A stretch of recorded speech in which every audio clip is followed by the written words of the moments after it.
Bé, soc Xavier Martí i us presento aquest any el meu tercer llibre que es diu Presos sense delicte, Josep Colet Alquézar i altres republicans als camps nazis del Canal de la Mànega.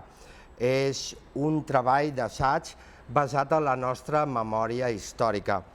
Es tracta d'un treball totalment autogestionat i, per tant, 100% quilòmetre zero.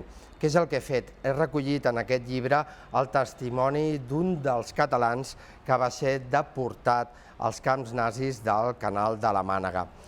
És un llibre important perquè la història de cada persona sempre és un granet de sorra que contribueix a aixecar la gran muntanya que és la història col·lectiva universal. Es tracta d'un llibre molt amè de llegir i que us servirà al final per fer-vos tot un seguit de preguntes d'un passat històric que, encara que us sembli, no és tan llunyà com sembla. Bé, espero que us agradi i el podreu trobar a la llibreria Barba. Si els nostres avantpassats europeus van aconseguir vèncer el virus del nazisme, nosaltres aconseguirem vèncer el virus actual, el virus del coronavirus.